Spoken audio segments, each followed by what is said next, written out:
ஓட்ஸில் வந்து என் பையனுக்கு எப்போவுமே அதில் கஞ்சி காய்ச்சி கொடுப்பேன். ஒரு வாட்டி என் தம்பி பொண்ணு கேட்டான்னு சொல்லி அதில் கேக் செஞ்சேன். ஆனால் இப்போது இதில் அல்வா செய்யலாமா? அதை எப்படி செய்யலான்றத பார்க்கலாம் வாங்க. நான் இதுக்கு 1 1/2 கப் ஓட்ஸ் எடுத்து, ஒரு மிதமான ஒரு கிளாஸ் வெந்நீர் எடுத்து ஊத்தி, அது ஒரு 10 நிமிஷம் ஊற வச்சுருக்கேன். அதுக்கப்புறம் மிக்ஸி ஜாரில் போட்டுருங்க. போட்டு நல்லா அரைச்சு இதுமாரி பால் எடுத்து வச்சுக்காங்க.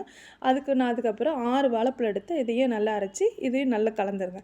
அதுக்கப்புறம் ஒரு கடாயில ஊத்திட்டு, நல்லா அப்படியே கெட்டியாகும்போது 1 1/2 கப்பு உங்கள் தேவைக்கு சர்க்கரைக்கு எவ்வளோ தேவையோ நாட்டு சர்க்கரை போட்டுக்காங்க. ஏலக்காய் தூள் போட்டு 1 1/2 ஸ்பூன் நெய் ஊற்றிருங்க. ரோஸ்ட் பண்ண முந்திரி எல்லாம் போட்டுட்டு 1 1/2 ஸ்பூன் நெய் ஊற்றி நல்லா அல்வா பதம் நெய் மேலே வந்துடும்.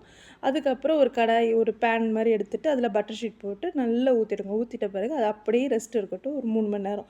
எடுத்ததுக்கப்புறம் பாருங்கள் பர்ஃபெக்டான ஹெல்த்தியான ஓட்ஸ் அல்வா நம்மளுக்கு கிடச்சிடும். இதை நீங்கள் வீட்டில் செஞ்சு கொடுத்து பாருங்கள். பிள்ளைங்க ரொம்ப டேஸ்ட்டாக சாப்பிடுவாங்க. இதை நீங்கள் வீட்டிலையும் செஞ்சு சாப்பிடுங்க. பாய். அஸ்ஸலாமு அலைக்கும்.